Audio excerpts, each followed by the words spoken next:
so it is 10 a.m. on July 16th, and we're going to call this meeting to order. And I'll do roll call. Lee Warren. Here. Sean. Steve. Here. Doyle. Here. Look how ready you made it. I'm usually ready. I know. Brad Phillips. Here. And Matt Hart is on his way in here, so he should be here in a few minutes. And then everyone from Trek. Agent Ariaka. That would be great. We'll start here. Oh, I'm sorry. That's okay. And Doug Oldmixon. Yes. Mark Moore. Kristen Werman. Gwen Jackson. Jennifer Wheeler. Tony Slagle. Tony Renteria. Commission. All right. He started. Huh? He started. Oh, he did, okay. Thank you for coming, Commissioner. We appreciate it. And thank everybody in the audience for participating that have come to the meeting. Okay, so agenda item 2, discussion and possible action to excuse committee members' absences, if any. And I don't know who was absent at the last meeting. I don't have a list. No, that would be for this For today. meeting. Oh, okay, for today's meeting. Yeah. Okay. That hasn't been on the agenda for a while, but we need a record just in case, because the committee does have the ability to deal with people who haven't been excused. Right. So we just need to have a record of that motion. Okay, should and it so be right now elected. Barbara Evans is the only person that... She did tell me on Friday she was calling in. That's the whole reason the GO-TO meeting was set up, but she may be Okay, so right now calling in later. Barbara's the only one, and when Matt walks in. Okay. So you want to go ahead and take a motion to excuse their absences? And we can, and when they come in, you can just for the record say that they Okay, joined the let's meeting. do that then. So can I get a motion to excuse the absences of Barbara Evans and Matt Hart? I'll make a motion. Thank you. Second? Second. Okay. All in favor? Aye. All right. All right, so the motion passes. So Barbara, you did set this up for Barbara, we just haven't. She just hasn't, yeah, she may call in later, just right now she's, hasn't called in yet, so. Okay, so agenda item 3, which is the ratification of the minutes of the April 9th, 2018 meeting. Did all the board members have a chance to look at the minutes? Okay, and any changes or? Okay, so I have a motion to approve the minutes. Motion to approve. I'll second. Okay, and all in favor? Aye. All right, all nays? Who's our secretary? The secretary is Brad. Yes. So Brad? I mean, they You went. didn't see my signature on it? No, I didn't. That's what, I lost that last page, I guess. I just deleted it for you. Okay, Make it a mystery. so, agenda item 4, any general comments from visitors on non-agenda items? Okay, and I only have 2 comment requests filled out. One of them says all, so I'm assuming that Mr. Regan is going to comment on each and every item. Well, 7 through 11. Oh, okay. 7 through 11. I'm going to clarify that for you. Yeah, unless you want to comment on this. Alrighty. So, agenda item 5, which is reports from the subcommittees, and we'll start with standards of practice. Nothing new to report. And did you meet? We have not met since last time. We're going to get together after this meeting and talk about a couple of meeting dates to stick on the calendar. Okay. So, All right, and then the enforcement committee. enforcement did not meet.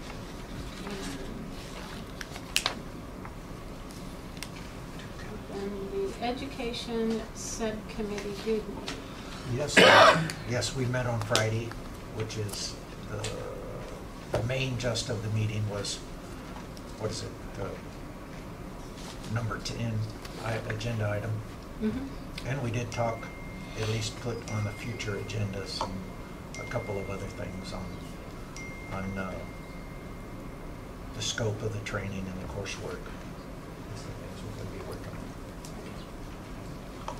So And we will talk about that when we get to agenda. I sent out a supplement based on that discussion, as well as there's printed copies on the table if anyone doesn't have any, and as well as over there, it's a marked up and a clean copy of the rules. Oh, there is a clean one in? On the back, it should be on the back of. Matt, we should pull We'll up get a a chair chair. and let you sit at the table. There's a chair. Okay. Big cheese. Yeah, Matt Hart is now present for the meeting.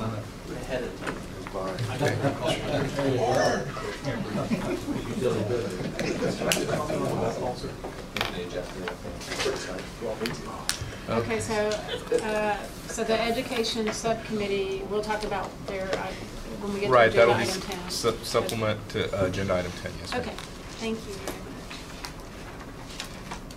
Okay, so agenda item 6, which is staff reports, and we'll start with administration and management services. That would be me. Yes, sir. Yes. So good morning to all of the members and all of our guests as well. I wanted to just share a few things about what's going on at the agency that has implications, obviously, for the operations of this key advisory committee.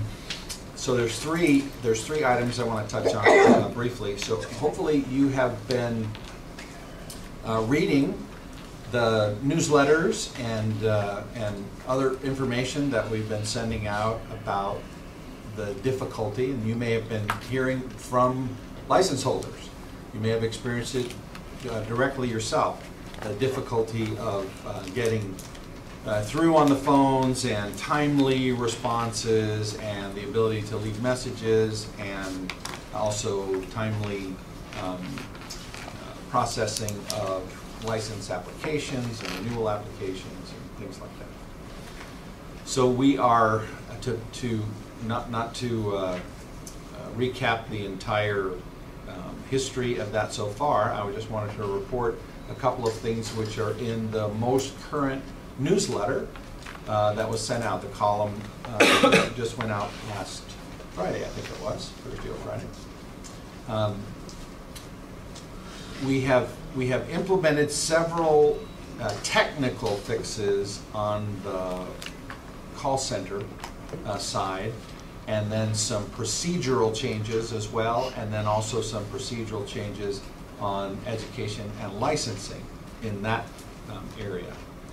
And I'm just happy to tell you that between the technology and the process changes, I got a message on Thursday afternoon about 2 o'clock, which was a screenshot of the 5 queues that you can be waiting in if you call in, and all of them were 0. In other words, there was no one was waiting. Anybody who called at 2 o'clock on Thursday was getting right through, was getting right in. We haven't seen that in over a year. And so that's just tremendous, tremendous improvement. And part of that, you know, I look in the mirror and go, so why didn't we figure that out sooner? How to do that. And the one thing that I can tell you is that when we switched to the new phone system, it came with a whole brand new back-end phone system we went to voice over IP, and it had an operating system that has a Cisco backend. And frankly, it took a long time for DIR to realize what all the capabilities were. We had actually asked for some things at various points. You know, can you do this? Can we do this? No, we can't do that. Well, what would it cost to do this? Well, that's going to be very expensive. I don't know. I'm not sure we can do that. Anyway, we finally got to a place where they realized, with some outside assistance of a couple of different contractors, that yes, the system has capabilities far beyond what they were disclosing to us that we had asked about, and they finally realized, and so we did. At the earliest opportunity, we implemented those, and we spent a lot of time making sure that the scripting was was right and all of that, and we have gotten enormous amounts of positive feedback from people calling in. And then going to our brand new customer service survey and saying good things, rather than before, if you look at the last year, pretty much it's all bad stuff. How come it's taken so long?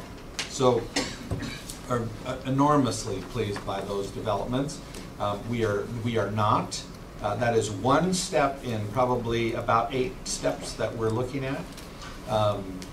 And so we will continue to look for ways to improve those operations. All of that has implications for, we're currently going through sunset review, okay? Sunset Commission review. So you may have been contacted by some folks on the Sunset Commission staff. We certainly published articles about that in the newsletter and on our website, inviting you to be a part of that if you like. But I know the staff was also going to do that Sunset Commission staff, some direct outreach. So probably to at least the officers and maybe all of the members of some of the advisory committees. So we welcome your, no? No. Nothing yet? Crickets. Okay, well, we'll have I just sent my own. we'll have to make sure that gets remedied. Because, of course, Sunset is all about looking at an agency's history, since the last time they were here. So that's 12 years ago, 2007. And what's happened in the meantime, and, how has the industry grown? How has regulation changed? Depending on the times, it may be an area where something is being deregulated, significantly deregulated. And so if that's the trend in other states, Sunset will be aware of those kinds of things. And they'll take all of those things into account in determining whether the agency is operating efficiently and effectively, as well as looking to simplify. And this is one of the areas that I think this committee has probably the greatest opportunity, is that we have a lot of different paths to licensure, okay? And different requirements for each of those paths. And so kind of stepping back, and I know the education subcommittee is looking at that too, are there ways to simplify those paths so that it makes more sense, and it also just makes us more effective. Now, we never want to gut, I guess is probably a good way to say it, or repeal something that's actually working well, that actually provides the kind of protection that the statute is set up for consumers. Obviously, we don't want to do that, but I think one of the watchwords that you hear a lot of is remove unnecessary or arbitrary requirements. Those are the unnecessary or arbitrary. So if it's not a proven, if it isn't directly related to a perceived problem that it's solving, or a protection that is required or necessary or highly desirable, then it might be one of those things that could be looked at, removing or simplifying. So I encourage you to do that. As we move forward, there's one organizational shift of duties that I wanted you to be aware of. It's also announced in the newsletter, so I don't think it'll come as a huge surprise to anyone, but the general counsels, previously the 2 general counsels also served as deputies. In my absence, they acted as the deputy. We created a new deputy position, so taken those 2 areas of responsibility and combined them with one, and promoted Tony Slagle into the role as the deputy director of the Real Estate Commission and the deputy commissioner of the board. So, Congratulations. yeah, thank you. And that's been, and just everybody I've talked to so far, and I saw a couple smiles when that happened, so everybody I've talked to so far thinks that's a really good thing, and the staff, Tony's a very accomplished and effective and well respected player at the agency, so it was kind of a no-brainer. And the two areas that he's focusing on directly are the ones that we have the greatest challenge, customer service challenges. So the call center and ELS, education and licensing. Those two areas will be his primary areas of focus, which just helps me stretch my capacity further as well. So I'm happy to answer any questions that if anyone has about what's going on at the agency, but I thought it was worthwhile to come and give you a personal perspective on that update. Well, thank you very much. I appreciate your time.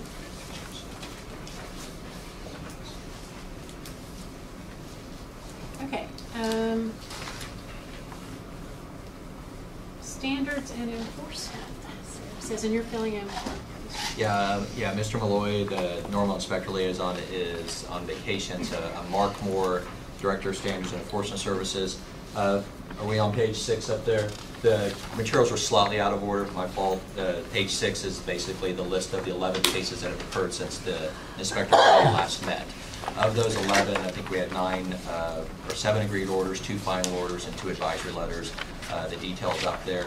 If you have any questions about any of those cases, we'll do our best to answer them, or most likely look in the file and get back to you on the details. If you have any questions on anything up there? Yeah, I did. There was one. Well, first off, in the fiscal year ones, there's some year dates that are off. One says like a couple of them say like 2014 instead of 2017. Okay, just need to be corrected. There's another one in here.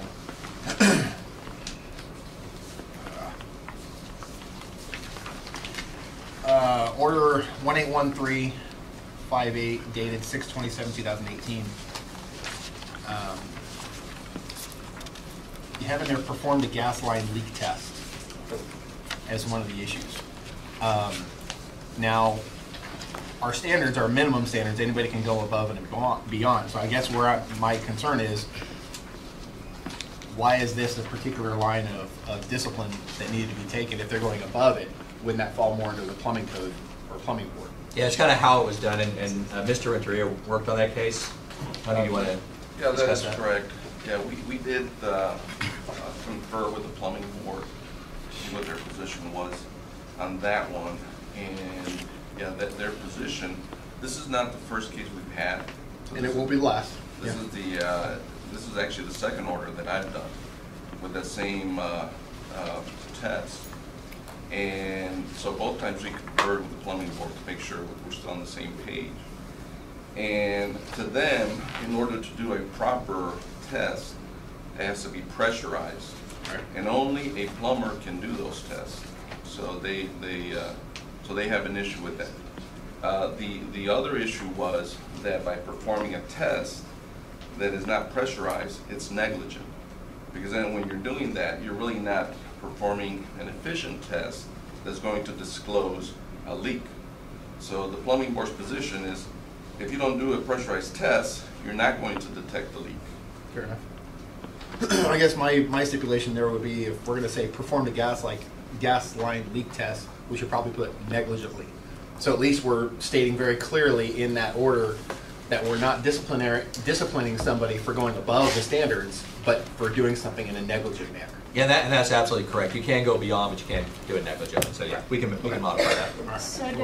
So does that mean that a gas, I don't know how he performed the gas line test. I read that one yesterday. I went into the actual case that's on the website, and it didn't exactly say how he performed it or performed it incorrectly, but did he just use like one of those gas sniffers, and that's how he came up with that it had a gas leak, or how did he perform the test?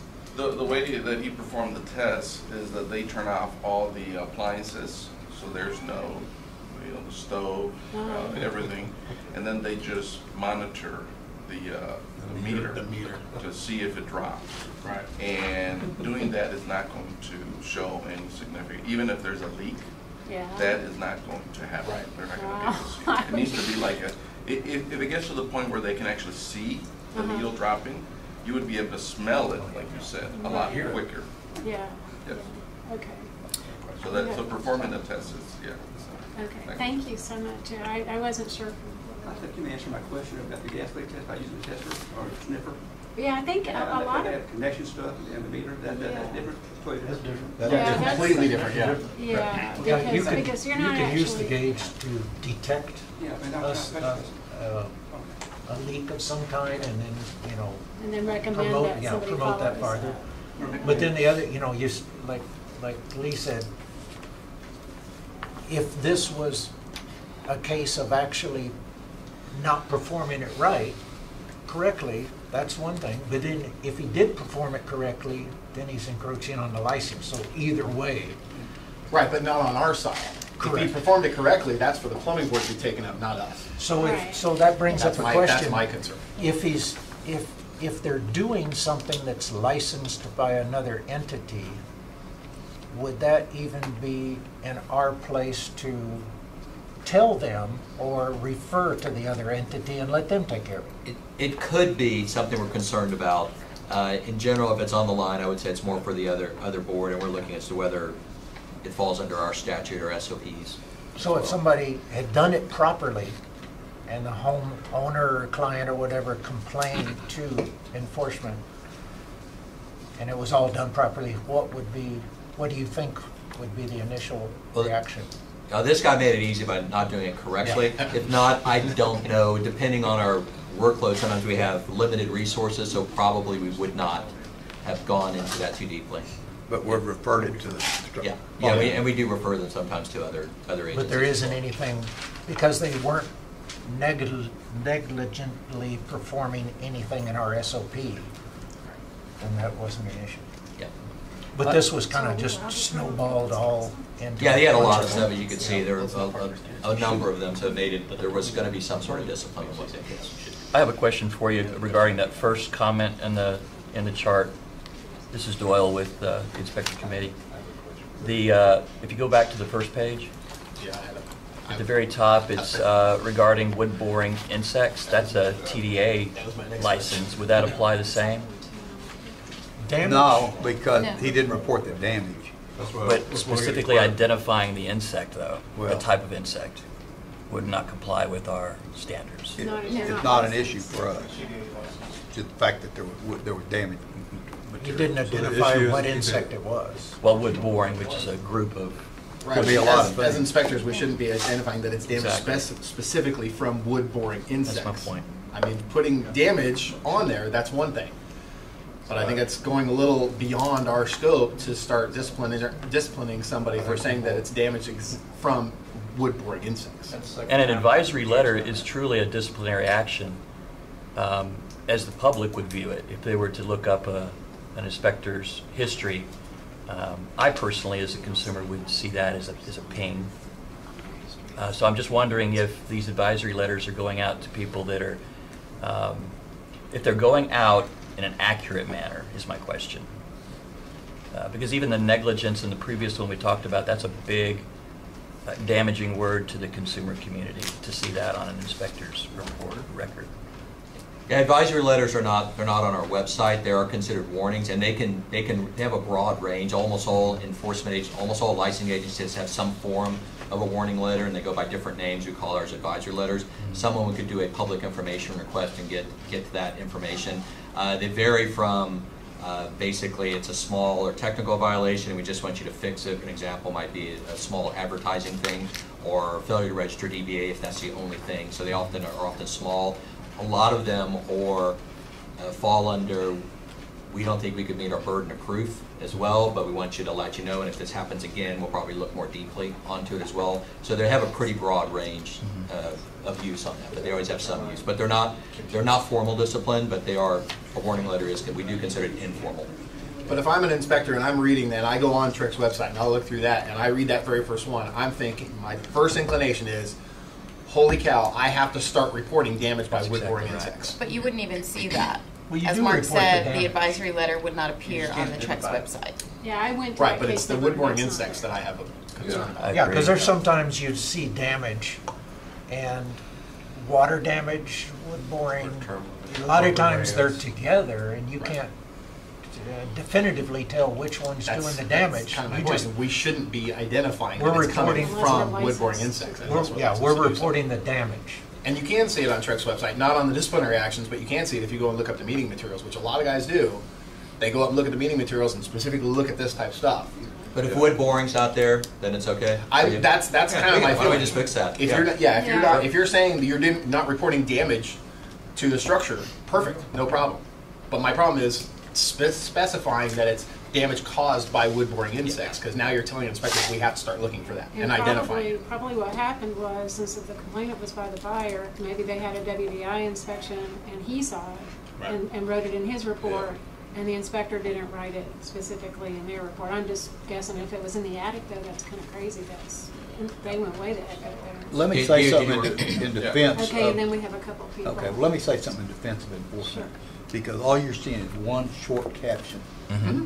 That inspection may have had 15 violations, and they only put one little item in there. Absolutely.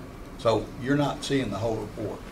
Well, and the buyer may have presented their inspection report from the WDI license holder, so we would have known that it was by wood boring insects. No, absolutely. In the complaint, I understand there's more to this story. What I'm saying is, if I'm not on this committee and I look up the meeting materials every time this comes up, because I know these types of things are going to be in there, and that's the first line I see, that tells me as an inspector, I now have to start reporting damage caused by wood boring insects. That's You do. but you don't Not know. specifically you don't. wood-boring Not specifically insects. wood-boring I insects. understand. If there's damaged material, whether, it doesn't matter what it's by, you're supposed to report it. I absolutely You agree say with that. report the damage, but not But just say take away the what wood boring it is. insects. Here's a caveat. The, There's tons of lumber out there that is damaged by wood boring insects prior to even cutting it for 2x4s. Yeah. you're right. Lots of Log it, home. lots of it. So do we determine that was done in a tree or on the house? Doesn't matter. As a home inspector though, not as a Doesn't treasurer, matter. not as a Damage is TD. damaged. Damage is very arbitrary. Oh, okay. I mean, what do you consider damage? It could be very broad. It could be a knot hole that's too big. You can get in some If really you do a gray log areas. home, you're going to be looking at Well, you see a lot of oval head boring on some log kind of homes. boring insects Yeah. damage all through a log home. Do you report it, or do you just, I leave that to my WDI guys to say, I mean, I'll do a general statement that says, these logs have, you know, Visible damage. Yeah, exactly. What we I'm need not to gonna be say doing what is it determining whether or not that quote-unquote damage is a structural problem, Right, not a cosmetic issue. right. That's where we come into the big gray area. right. Welcome to What the home defines that? inspector field.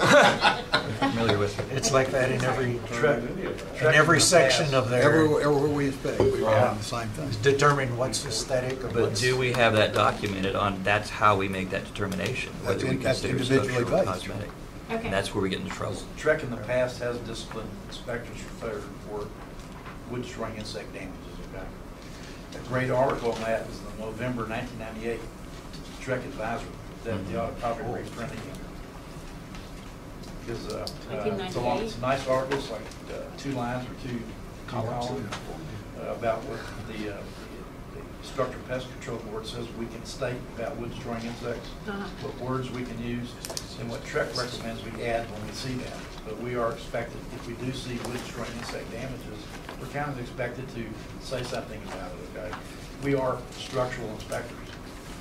So there's no gray area there at all. But anyway, it's in November '98.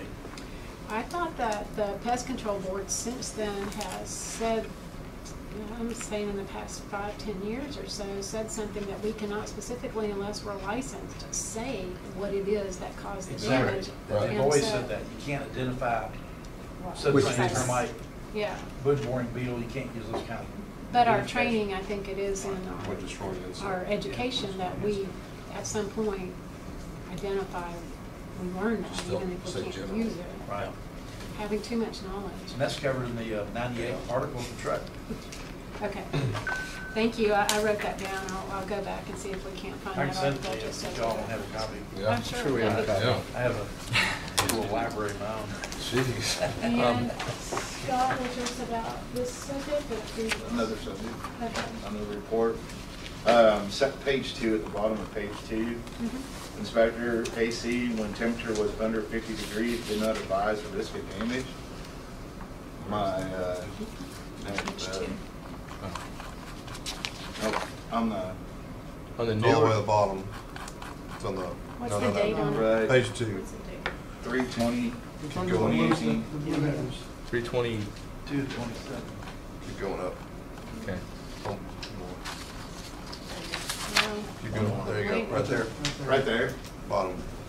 It says on there, did not advise the risk of damage. My only question is with the newer AC systems, they're designed to go down to 40 degrees. Do we have to inform them that we found manufacturer spec that says that we could go below the 60 degrees that's in the standards? Do all compressors have a heater strip? Nowadays, yeah, they all have heat inside of them. They have a heat coil. They're designed, the newer systems since 2015 were going to go down to 48 degrees. Newer systems, we don't know what agent is. That's where I'm asking is, where do we have to actually say, or what do we need to say? Because it says in here, did not advise a risk of damage. Again, you don't know. I don't know if it's a heat pump or it's whatever it is. My question is if you know the manufacturer's allowed you to do something, do we have to notify that in the report, or do we need to notify that this could potentially damage something? I would think, and granted, this is another one where we don't have all the information. Right, that's So my that- question. That being said, I think if I'm an inspector and somebody's making that complaint, and I show them, here's documentation, shows that there was no damage, then that becomes a moot issue. Well, so. But my question is it because he didn't notify him that it could risk the damage? Or did it he damage just- it and then? Right, was there damage Yeah, or it's not? hard to There's say. my question. I'm trying to clarify something. I don't know, that from March 20th, don't know that. Yeah, okay, well, Can't that's. buy or something had to happen.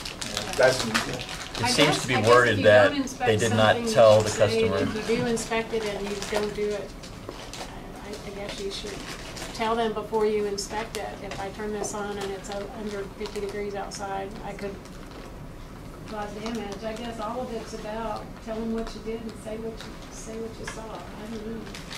I'm confused now. Or That's didn't why. do. Well, the Yeah. Trek standards actually specifically state that we're not supposed to run it below 50, so that's your. No, Well, no, it says- that's not what they say. Well, it says you- They say there's a departure provision Right. that you can make the choice not to. Right. I So understand. if you That's don't do right, it, yeah. put it in there. If you Completely do do different. it, you have to advise them of the risk of damage. So that's the other part of the question is, Was it put in the damage? report saying I'm that, about to. that he doesn't require to do it, but he went ahead and did it, or, Yeah. so I'm just wondering how it actually happened, because I can't find anything on it. Yeah, I that did one, the since same it's an thing on the advisory first. letter, didn't don't want have a you whole lot starting more there. to it. Well, from the discussion, it seems like he ran it below 60 as stated in the SOPs, but he didn't spell out the departure provision and explain why he departed from the SOPs. Okay. And so that's why he was disciplined. Oh, okay. So that was just, that's why somebody would complain. I mean, without more information about the specific Yeah, facts of the yeah. complaint, that's why, I mean, I understand that inspectors may look at these, Yeah, they do. but without actually delving into the facts of each specific complaint, it's really difficult to take what is written on these reports out of context. Well, I'm just gonna go back to what Lee said earlier, is when I'm reading this, is my question is do I have to report it, or what do we as inspectors have to say? Because of the standards are outdated with the newer equipment, and we have to inspect per the newer stuff. That's my question. is And how look, you- my answer to that is if on your report or when you're doing a report, if it's below the temperature you're comfortable with, just state in your report, the item was not inspected due to low ambient temperature. And you're done. Departure provision. Okay, any other standards and enforcement questions, or? He's probably happy to. I just, before we continue, if we're done with the enforcement report, I just want to say Dr. Evans is on the phone now. Okay. So she's she texted me and let me know Okay. that she's. Barbara, are you there? Yes, I'm here. Okay, welcome. Thank you. Sure thing. Okay, education and licensing services. Gwen Jackson, Director of ELS Division.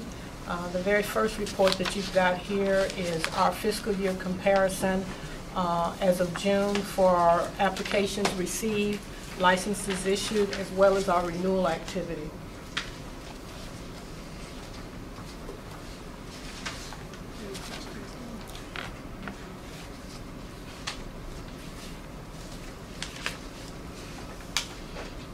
And you see we've received 661 original applications, and 916 there at the bottom have renewed their licenses.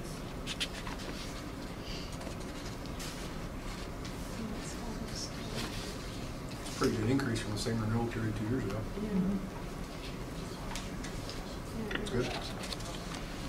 And then the next report is the L2 report, and I discovered an error on the May, for the May. It doesn't affect our most recent current numbers, which are for the month of June there, but I thought All May is exactly the same? yes. Yeah, that's all. So these are corrected copies, Typo. just, yes, for the month of May. But you'll see here, we've got a total number of 4,078 inspectors as of the end of June. And you can see there the breakdown for those that are active and inactive.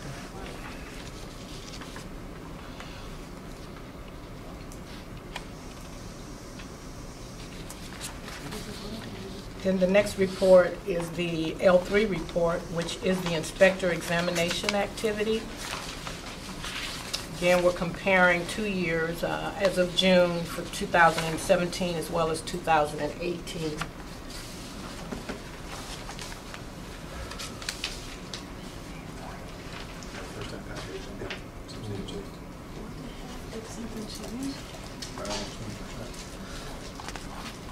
But the overall applicant pass rate is up. And then the next report is on our instructor distribution. And as you can see, the bottom portion of this report includes the instructor distribution for the inspectors.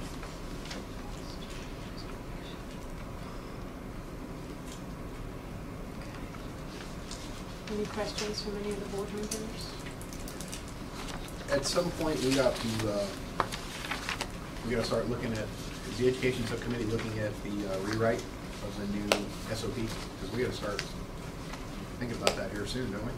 You mean the course? I mean, That's something, that'll be, upcoming. Okay. Yeah. because that'll be, when did? It went into effect September 1st of last year. So, 17, so we have to have it online for September of 19. right, Okay. right. And the, Do you know when we have to have it in the field to the providers? Jen, how long do we normally give providers? Minimum of 4 months, So, 6 months if possible. the SOP course, the one that we wrote, I mean, that's just updating that. That shouldn't be too difficult. It's the other 4 hours that we talked about that the committee wanted to. So they took the half step of having the providers work off the course outline, but they also wanted to try to provide content for that as well. That one will be a little bit more extensive. Because the problem we're going to run into is content, because most of the legal update content isn't going to happen until next year anyway. Yeah. Right, but we could supplement that course like we do with other legal courses based on what happens at the end of the session. I need to Right. get with you and kind of work a calendar and look at timelines for getting that stuff in. Happy to do that. Less than a year. All right, any questions from anybody? We don't have anybody. What is your wrong forms? What number on the agenda is that? That's a non-agenda item. I saw it in the report. You missed it. No, you missed it kind of down. I don't use the wrong forms all the time on the report. I'm surprised how many people use the wrong forms. Yeah, that's my question. That's my Wrong question. forms on The course home inspection. inspection Yeah. form? The disciplinary action. Yeah, that's my question. Well, that's kind of, By far the number one thing I see. Yes. okay. And it's not like, I mean, we all have mandatory continuing ed, and if the providers are not getting, if they don't just have a background watermark, use the right form for every slide, I don't know why, guys, I still got a report 2 weeks ago from a builder, wanted me to look at it, it was a 7.3 form. And this was a licensed holder in this area with a number down in the 3,000.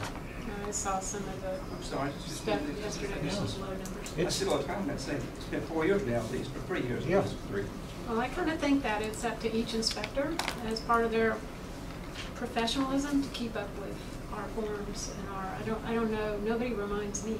I mean, obviously I sit in this, but We have I don't know why MCE it's that up to is somebody there. to Yeah. always Yeah, the remind advisor somebody that does to the do reform. it. The advi- We get all kinds of avenues between the advisor and MCE and whether they're taking a provider course where. The 8-hour course, though. Well, the 8-hour legal and ethics SOP it's right is there. in that course. They have to take it every renewal. A few, yeah. So every year, somebody's reminded to Every- use the right every form. other year. The only form you can get off the website is the current one. Yeah. But if they're using software that they don't want to pay to update, Yeah. I mean, that can be part of, Yeah. usually when I email, and I'll email them going, FYI, here's some things you really need to do. Yeah. And I do 1 or 2 answers, right away, thank you, or 2, I never hear from them again. It's really their responsibility to Yeah. update those forms. But I tell them agree. on there, I said, you're leaving yourself exposed for a letter from Mark, you know. More than a letter. More than a letter. Yeah. Well, yeah, Fine. because then Fine, it can too. be anything after. And it should be. Because it does, once you Financial get a burden for report, that. once enforcement gets a report, you kind of opened up Pandora's box to look at everything. Well, we gave a pretty good grace period on that form when it first came out. Oh, It's 3 years. It's just, it is what it is. Yeah. but it's true. Okay.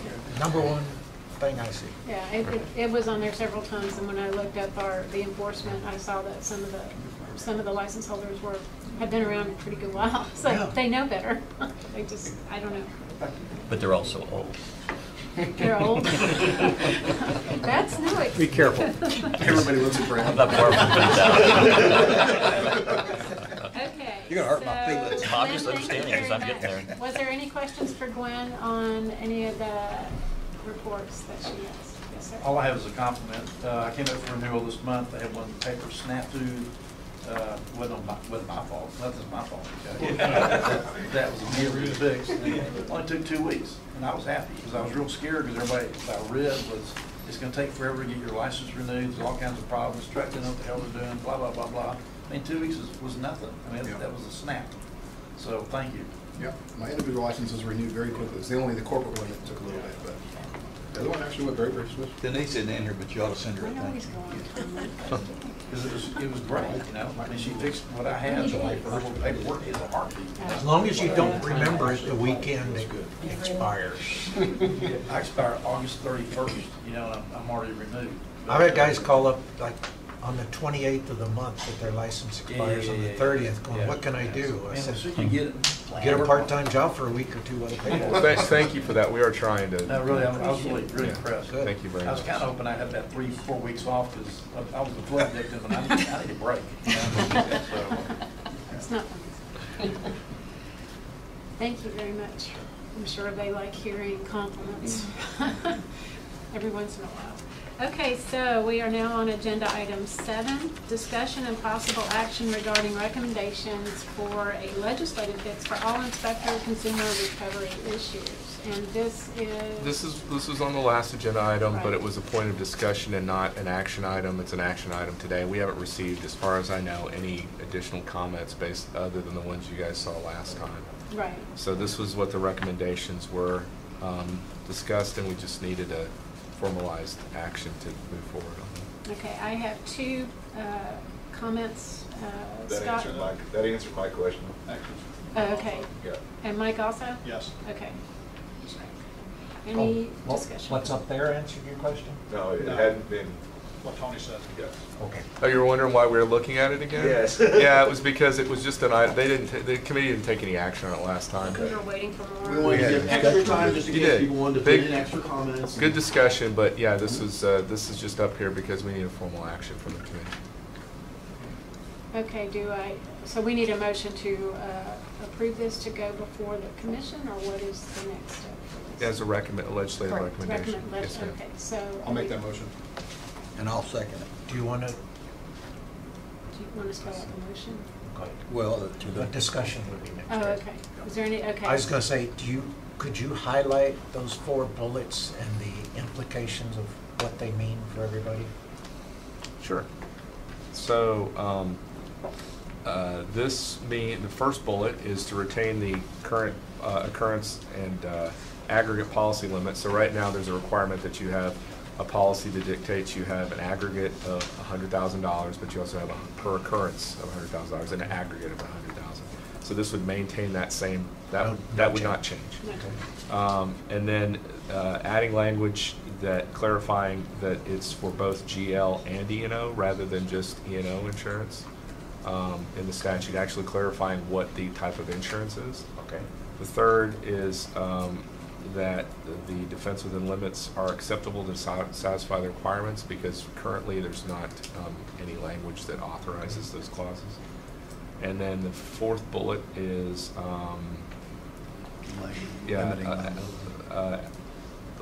allow inspectors to include limitation of liability in their contracts with consumers. And that's my issue, that I don't think that really is a legislative fix. Agreed. I think that's A given? a given that you've got that ability. I guess if there was a question on somebody, from somebody on whether or I not think they could do it. without opening up a whole can of worms again, the reason why the clarification was asked for is because currently, if there's not anything specifying that, if the legislature states that you're required to maintain a certain limits liability, and then you go in your contract and limit that further, there's a question as to whether or not it's going against the legislative intent. So I figured this was just clarifying to ensure that nobody can come back and extrapolate their own information from it. This Well, I actually think- specifically allows us to have I it. think Mr. Olmec wanted this in here to put it on the legislature to either allow it or not allow it. We basically had a conversation that this needed to be resolved one way or the other. It does, because when the legislature wants to allow license holders to limit liability by contract, they have expressly stated so in the statute. There are other statutes for other license holders that make that express allowance. And so the legislative fix was to make that express allowance clear for inspectors. If they approve it, then they're endorsing it. But, okay, so my question is, if they don't approve it, and I know I'm opening up a can of worms, we don't want to open it up. If they don't approve it, and we do it anyway. We take it back and see what we need to do. Well, I say do it anyway because my insurance company says I have to do it. My insurance company says I have to have a contract with my clients, otherwise they don't cover me. If the legislature doesn't approve it, then the insurance company can't require you to do that. And so then I would be battling with my insurance company if I didn't have. Well, you could refer your contract. insurance company to us, and we would make clear to them that this is not authorized under Texas law. You just, it's recorded. I'm good. I'm good. I was just throwing it out. Most because companies keep, most companies should keep up to speed on what the legislature's requiring them or not. I know, speaking with people at TDI, I know Kristen has spoken to people at TDI as well, the companies know what their requirements are, and they usually, it's a few outliers that maybe don't, but most of them know what their requirements are. Well, I just have a feeling that if something happened, they'd outsmart me, I don't know.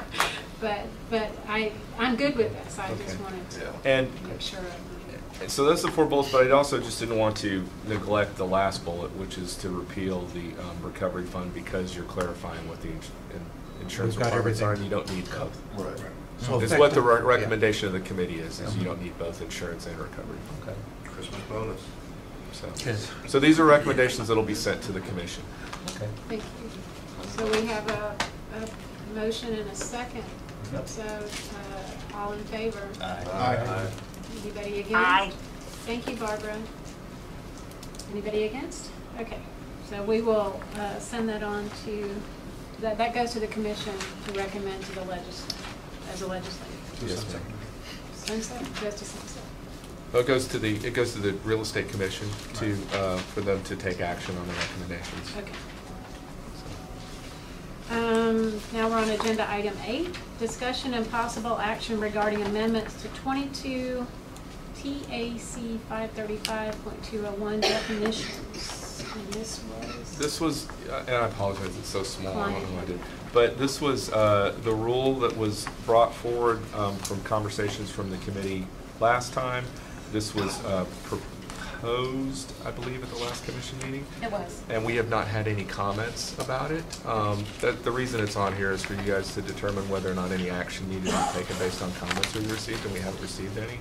So it'll be brought forward to the commission for adoption at the August meeting. So you don't need to take any action. No action. Right. Okay. Well, it's just a motion to recommend the adoption, Okay, since we I'm sorry. haven't. I'm sorry. Okay, so I do need to make a motion. Okay, so do I have a motion to recommend the adoption to the commission? So moved. Second. Okay, all in favor? Aye. Barbara? Dr. Evans? Just looking for the mute button real quick. Anybody against? Okay, so the motion passes and we will sign on. Okay, agenda item 9, which is, was brought up by Mr. Emmerich. Discussion and possible action regarding an inspector's authority to perform sewer inspections, and I will let you. So the background on this is I was at ASHI in January, and they were selling sewer cameras like crazy. And it was something that I thought would be a good add-on. I went to a webinar in late spring, April, May, and it was pretty close to buying 8 cameras. And I thought, I better see if this is, what the track and planning board has to say about this. So, the only reason I started talking to Michael Malloy about it, and he referred me to a staff attorney on the planning board. And after a bunch of conversations and emails, they ruled that a home inspector cannot perform a sewer line inspection with a camera unless you're a licensed plumber. So the only reason I really kind of wanted to bring it up is just to kind of get it out there, make sure that, because I know there's a lot of the vendors, I talked to the vendor, he proposed a lot of arguments about why it should be allowed. He informed me that Internachi was in litigation with several state agencies about this, and that they would be more than happy to pay for legal fees to fight this. I think the concern is it's just inspectors coming in contact with vendors and spending $10,000 on a camera before there's much research done. So I kind of just wanted to have just information put out there so that we're not writing a check for people. And this was a company that also sells the infrared, the thermal imaging cameras too, right? Nazi does the same thing. They get them built by cameras from them. Yeah. Take a class. Yeah. An expert. I would recommend if we can get something from the plumbing board that states specifically that it's a violation of theirs, then it's something we might put in a Trek advisor. Yeah, we have emails and letters from the board. Initially, they were somewhat open-minded to it, but the final email just said, our interpretation is if you're inspecting our work or for repairs, you have to be licensed. I don't know how many home inspectors do sewer inspections with I know the of at least cameras. 5. Yeah. Yeah, I I believe that off the top of my have, head. I That was have mine, one of those yeah. cameras, but I only use it when I do septic inspections, because I'm just trying to Yeah, see it wasn't, things better with me and Michael septic. talked about, it's not addressing septic inspections. Right, which is a whole Which is different- invasive sewer line inspections. Right. Mike? That answered my question. Oh, okay. Yeah. Okay. Sewer line, we're talking about cameras okay. Yeah. Because the way it comes across, and then even in the letter, it's all talking about septic. It does sound like maybe we need to do something in the inside, based on whatever, and Yeah, I don't just know think what there's a lot of guys buying cameras. There's a lot of guys doing it, and I've gotten complaints from plumbers going, why are these guys doing this we can't, we can't accept anything that they're saying because they're not licensed. Right. And they have to turn around and pay a plumber to do it again The anyway. exact same thing. So I kind of think that that's not really looking out for our consumer if we're causing them to pay us to do it and to turn around and pay somebody who's truly licensed to do it, unless you're a home inspector with a plumbing license. Right. So Right. that's a whole different animal. Okay, so let me ask you this. I'm sorry. No, sure. In regards to this question, with, I State your name. understand State that your Mike name. Hamel, Terry. I understand the plumbing board's stance Right. in being invasive, where we have to report to our minimums, we can't go over our minimums. But the problem I see here is being that the plumbers are governed by TDLR, just like the electricians and the HVAC techs. No, they have a plumbing board, actually. It's a separate agency. Do they now? Yeah. Okay. They have always. We're gonna wind up coming down with, we can't get into electrical cabinets, we can't get into any of the HVAC units, and it's gonna get to the point to where we can't essentially do anything if we're allowing them to override anything that we can do. And that was some of the We're conversations. licensed professionals by the state of Texas, we need to at least be able to do our bare minimum inspection for our clients. Right. We thought that, I've been hearing that complaint for 30 years from inspectors. Nothing's changed. And nothing's changed at all. You can still do the same thing we did 30 years ago. Well, in our They're not- standard, they're not we're hearing limiting. more and more now, though. I'm sorry? So we're hearing more and more, like. You're just this hearing case. more about it, but the rules haven't changed at all. Agreed. From the State Board of Plumbing Examiners, the TDLR on licensing, that hasn't changed. And I know none of the electrical has. And I don't anticipate changing, quite frankly. Yeah, You can't do wiring, but you can open a panel. right. And in conversation with TDLR and the people at TDLR, they have no problem with that. Panels that are designed to be removed. Inspection Right. The way panels. it's set up in our standards. Commercial. So, the argument that we're getting limited and limited more and more, for 30 years, we haven't been any more limitations than we always have had.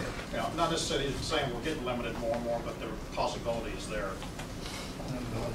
Well, Always.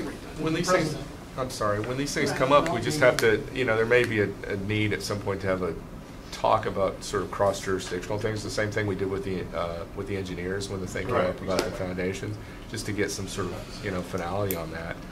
But, it sounds like there's an issue with people purchasing these cameras and they're not authorized to use them. They're expensive for the inspector to do it, and then as you're saying, you have to send a plumber back out anyway, so they're not doing the consumer any service as well. So we just need to flesh that out a little bit, maybe do some sort of article, and we could talk to the plumbing board as well, try to get some clarification on that, but, What you got from the plumbing board that's in these, Yeah, was I mean, we have- super I got- specific, it looked like. Yeah. Well, I mean, I think as far as the plumbing board is concerned, you can take the cap off and look Right. visually in the sewer line, but once you penetrate that barrier with either your hand or a camera, then you're entering into what they view as their jurisdiction. And I think that if you're trying to determine, for instance, whether the sewer line, I'm saying between the house and the municipal sewer line is clay or deteriorated or, old or blocked, I mean, how much time as a home inspector are you going to spend scoping that line, depending on how far the house is from the street and all that, and then that's a report into itself possibly, and then you're going to have to get estimates and all that.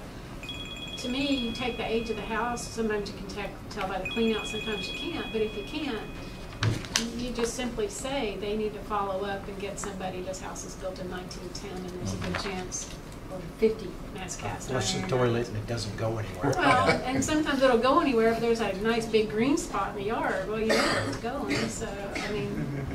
So I'm just saying, I think it's probably in our best interest to put something in a letter or in an article Some of the most. that like helps the top- inspectors not make a mistake. And like he's saying, spending thousands of dollars on equipment that it's nice to have, Yeah. but if you can't use it, you can't pay for it. Everybody's looking for the next niche. Right. Their little Another niche, their little animal. marketing, and I completely get that. But Yeah. I think if we put something in there about not only this, that you need a license for, but also the hydrostatic testing, I if we couple those two together, because the latter's been a hot topic as of late. The gas test. You could- Yeah, Those kind of link together. You could have a top 10 jurisdictional issues, and some of them are like, okay to get into the panels, you can't do the hydrostatic, you can't do the camera, something like that in the It's inside. invasive. Anything invasive, pretty much. Well, it would help for some of the inspectors that are You mean the ones that read it? yeah, kind of, well, the ones that are kind of isolated. I look at it for more than just seeing if my buddy kind of an advisory. I think that's a good idea. Of course, we need some advice in terms of what would be the issues to Some talk research needs about. to be done on But this. I don't think that's you know, the Insight could use a little bit more information in it from time to time. So Fluff it out. I think that would be good. Well, if we can put information into that inspectors can actually use in their business immediately, it'd be good. Well, thank you, Sean, for doing all the Can you provide? legwork on this. Yeah. Because they're all in, most of them are in. I just want to clarify, so you just want like a few sentences on sewer line inspections. I don't know if we want to go to the hydrostatic testing or not, because you've already addressed that before, but I could put that in there. I just not sure exactly what y'all want on there, so just a few on the sewer line. What's interesting is, and I just jurisdiction. read it like within the past few days, an article in one of the real estate magazines where real estate agents were saying that they should recommend that to their clients, and I don't know where I read that. That was in the July Realtor magazine, had a couple sentences on hydrostatic that's testing. it, and I thought, which was a you little know, scary. That's really not, if a plumber's Hydrostatic doing testing. it, I guess, but let's not put it as part of a home inspection. I don't know, it's not required on every house, so that's kind of scary. I think that it'd be it's put easy out to there. find 10 things, even if some of them are somewhat historical. You know, the comments on wood destroying insects, that's another one, or getting into mold. Well, I But think you you could wanna- almost find something into each one of the jurisdictions that have had crossover with us. Well, I think you may want to just focus it on when does an inspector need a plumbing license? And, you know, then you can talk about sending cameras down the sewer inspection, to do the sewer Yeah, inspection. it doesn't have to be 10, it could just be 3. Could be Gas 5. leak tests and hydrostatic testing. But what So- I think Kristen's right about this particular issue, but I think going down the road, I think things like that are helpful just to keep people in mind. So when you see things on reports like the wood destroying insects, and there's confusion in this room about that, we could provide some sort of, you know, direction to keep people on the straight and narrow. I see a place in our updated the MCD class. There you The go. only There you go. issue I have on that is when we mention, say, we get a lot of different opinions, so I don't want to put something in writing in the Insight magazine unless I have a clear consensus from y'all as a committee. Right. And I think on a lot of issues, y'all have spirited discussion. Yeah, I think we need to put some subcommittee discussion on this before we bring it. I think you need to think about the seller. If you came to my house and did a hydrostatic test and didn't tell me about it, I'd come after you. Well, you can't, they've changed that in the 104 family contract. Sewer line, I come after Yeah, you too. and Trek Commission just adopted a form specifically for the hydrostatic testing to determine who would be liable for any damage. That's what So a lot of that's already. Gas testing or something invasive, I mean, you didn't tell me about it, I'd come after you. Yeah, the homeowner doesn't know you can't do that. I think the same thing with the leak test. If a homeowner on a gas leak or gas line test doesn't know that somebody's turning off all their gas appliances, shame on that inspector. They're actually Because- involved. I mean, there's Because you have to label it. potential. Yeah. So- Okay, so there is no action on this particular item. And thank you very much, Sean. Adding to the inside. Okay, so agenda item 10, discussion and possible action regarding rule review 22 TAC 535, subchapter R, real estate inspectors, including possible amendments based on the review. And everyone should here presently and as well on the website, and I emailed it to the committee, have a supplement which is based on a discussion that the Education Subcommittee had on Friday. And this, there is a clean, a marked up version and a clean version of the rule as well for your review. And I don't know who do you want to take the lead on this? You want to, Mr. Reinhardt, or? If you want to, some of them are just clerical, getting rid of some terminology that's outdated. If you want to cover some of those and then Sure. if there's a point where we're actually discussing changing some of the Okay. substantive, we can talk about that. So let's just focus on the first rule, which is 535-212, which is the requirements for qualifying education.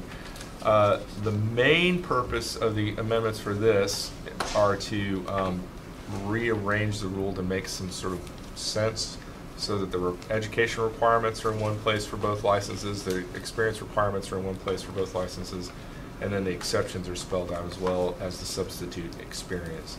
So I'm happy to go through each part if that's what the chair would like me to do, or Is it necessary to go through each part? I don't know. Well, I mean- If it's just basically clarification or. well, there are some substantive changes. There's a few little Okay, changes so in there. I'll let you The guys decide. Okay. Well, Well, the committee is recommending these changes. The committee, the subcommittee, has already been through everything. Right. And these are the changes that the committee is recommending to the full committee for adoption. So there's two alternatives. We can either go through everything again and explain all the changes to the full committee, or if the full committee has questions about a specific change, we can take the questions and answer those questions. I can go through and highlight some of the things. Okay, that we talked let's about. let Okay. Steve go ahead and do that. So, other than, like Tony said, there was a restructuring so that the education requirements and the experience requirements are kind of located together. That really didn't change anything. There's a few things that we decided to drop, mainly because they were never used. One of them, if you notice on the right column of page 1, that we dropped all the little potential possibility uses of getting half credit, partial credits, doing structural only. We weren't finding in any of the logs turned in for students applying for a license that wasn't being used. Okay. And it's confusing. And the intent, going back one step, some of the intent is, I get lots of phone calls and emails from people who want to be an inspector, but they just can't understand. So we spent a morning, Brad and I came down, and one of the goals I have is to kind of streamline at least the presentation of how to get a license. And some of the things, two areas that really get confusing are this system here on how you count your inspections, and the other one on all of the possible substitute experiences. That if we can kind of separate, at least in the presentation, just make it very straight. I'm going to apprentice, that's kind of a no-brainer. The real estate inspector and the professional, here's the experience requirement, here's the educational requirement, and each one of them have a substitute for the experience requirement. And in doing that, getting rid of some of the things that are not used. And that was the first one right there. Half credits, 80%, this and that. That's probably the There's one correction, substantive- Steve. Yes. On B down there, you're taking out R6 partial inspections per day. Oh, yeah. Just If taking we're out not the- accepting partial. Yeah, and that's something I caught after our review. No. Well, You're you can still do allowed. partial, but the You don't get logistics credit. side, yeah, you don't, so that whole line, so after, so the Just- sentence should probably end after. Just it should delete be- R6 partial, So it should R6 be partial. Yeah, she's 3 saying three. inspections per day. 3 complete Yeah. inspections Yes. per day. So we 3 can complete. delete complete or 6 partial. We just delete R6 partial inspections. Well, you- R6 you already- partial. You already Or six. say that it's a Partial. complete inspection in A, Yeah. so you don't need the word complete.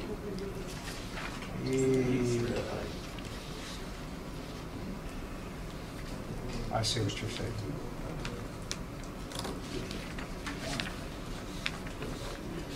Well, we don't use the word complete in there, we just say an inspection that includes structural Inspections per equipment. It kind of defines, it's everything. Right, so it's 6 inspections per day.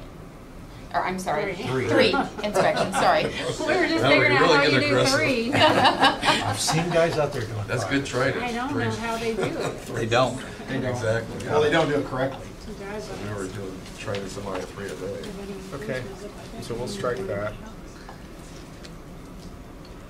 So that's the only change you had? That's the only thing. Remove or 6 partial, those 3 words.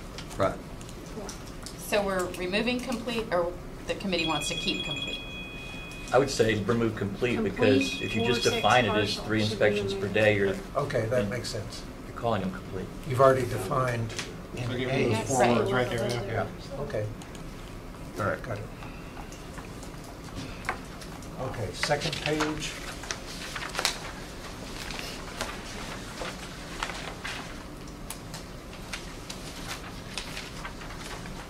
Yeah, I think by definition, when we talk about in C, 3 of the last 12 months or whatever, we're kind of saying that your inactive time doesn't count, which is what E is.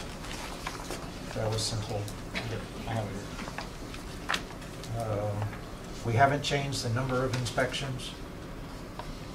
That's statutory anyway. Yeah, 25 and 170. we Well, we just- didn't update.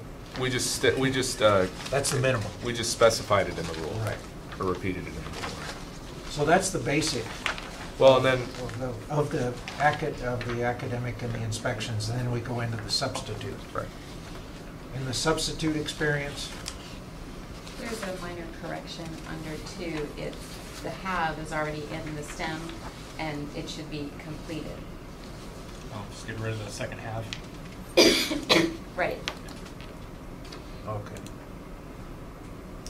Thank you for that. And Completed. completed should be completed in both there and up in the 25 inspections.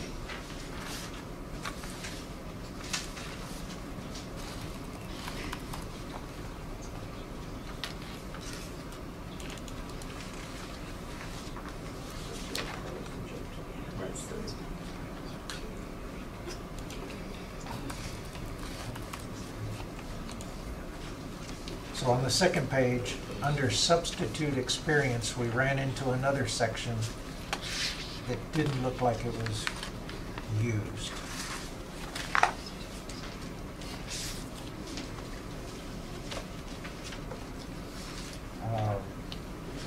So there's Go ahead. there's the base sort of, for both real estate, it's 20 hours of ride-along, and for professional it's 40, and then some additional classwork. Well, there was a secondary option, which was less ride-along and more classwork that no one was utilizing. Okay. So rather than keep the rule, have that option in there that no one's using and confusing, we just remove it, and then it's just, you have, if you're going for real estate, it's 20 hours of ride-along plus this course hours. If it's for professional, it's 40 hours of ride-along. We need that right along, that needs to. And it was, again, it was all in there because when we were first doing ride-along, there was a lot of concern about it, things that has shown that that concern is not something that's, I mean, we have ride-along instructors and people aren't having issues getting it, so. Right. Yeah, no one's using it. I asked education to look at both those options, and they're just not being used, so might as well take them out. Some of the ride-along stuff was concessions because everybody was freaked out there wouldn't be enough ride-along instructors and nobody could actually get licensed. Right. So now we can get rid of that stuff. It's been 3 years. And Everybody's got Yeah. something right. we got 70 ride-along instructors in the state. We're good. So we did a similar thing on both the real estate and the professional. Right, we just removed that secondary option. And that was kind of it in that section. Well, and then the number of students per. That's in the ride-along next- instructor. that's in the next rule. section. So under the basic guidelines, as far as academic and experience, real estate, professional, and substitute experience, that's that section. That's a 212. Any questions on that? So we got rid of some of the things that are never used. Just kind of the rest of it, we got rid, yeah, basically, what we got rid of were things that were never used. To kind of simplify at least the presentation of it. And there is a caveat in there, exceptions may award substitute experience. So if someone has something unique, we're talking the 1%ers, there's still a pathway. Okay, so they can submit that. for Yes. approval. Okay, so go into 218, 13. 13. Okay, 213, qualifying inspector, and so there's the actual courses. So if you look at that, they got rid of correspondence, distance education. The classes themselves in this go-around, there weren't any changes. That's something that is in the scope of what the committee is looking at, is some of those. There is a section that was added at the end. So, if you want to, yeah, if you don't mind, the ride-along instruction, the ride-along course was originally before this legislature gave approval to do 40 hours. It was contemplated as a CE course, so we pointed to the CE section, but it really needs to be in qualifying because that's where the bulk of the activity is happening. So this was brought forward from that section in 218 and reworked a little bit, and then 218 will now reference back to this section of the rule. The one significant change was the subcommittee was recommending the current language is for qualifying is 10 students per course, and the subcommittee would like to see that go down to 2 students per instructor. So you could still have 2 instructors in a house with two students, looking at different parts of the house. It doesn't necessarily limit the number of people who can look at an inspection, just how many. Their recommendation was to limit it to the number of people per instructor. We've been getting a lot of feedback from people who teach the qualifying ride-along course and just saying it's been really difficult to do anything worthwhile with that many students. And not that they had to take them.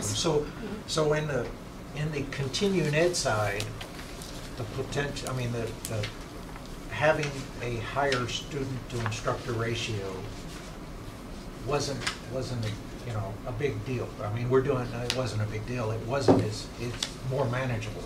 But when it came to qualifying, when you're talking with students that really don't know this stuff, 10-to-1 ratio is just unmanageable. I just took on an apprentice who just graduates today, Wednesday, and he went through the whole thing, and yeah, when they head out to a house, they may have a couple inspectors or a couple instructors out there, but they had like 12, 16 students, and yeah, they were like 2-year-olds just going different directions everywhere, and you couldn't pull them back quick enough, and the ratio was just unmanageable. And he said, unless you fight to get the front of the line, you can't even see what the instructor's teaching. So limiting the number of students to 2. 2 is a magic number that Brad likes. I agree, because I've actually 2 to 4. You picture yourself as an instructor around any particular component, taking 10 guys up on a roof. It's like, okay, so, and we also looked at managing it as a ratio rather than, because there's nothing wrong with, you have a house dedicated as a school, we're going to take 4 instructors out there and take 8 students with us. And the idea before was you couldn't use the same house more than one. There was like a maximum number of students at the place, and it's like, well, let's look at it as a ratio. Because you could take 4 instructors, one's up on the attic, one's in the roof, one's doing mechanical, and then they all rotate around and make most use of that. So we looked at it as a ratio. Right. And a ratio, the number, I think, needs to be fairly low, one that's manageable by the instructor. You can turn around at any one time, do a quick head count, but they're still here. You get up to 10, you have no idea where they're at. And you leave the house, and half of them didn't see what you were teaching. So that was the main crux. When we moved what was a reference to ride along into the qualifying, that was what we came up with. Well, I think that was a good change. If you put 4 instructors in a house with 2 students each, that's 12 people at that house. Yes. It doesn't work. Well, because you can't get half those people up in the attic. They start intermixing. I taught for 6 years weatherization. They tried that. It just doesn't work.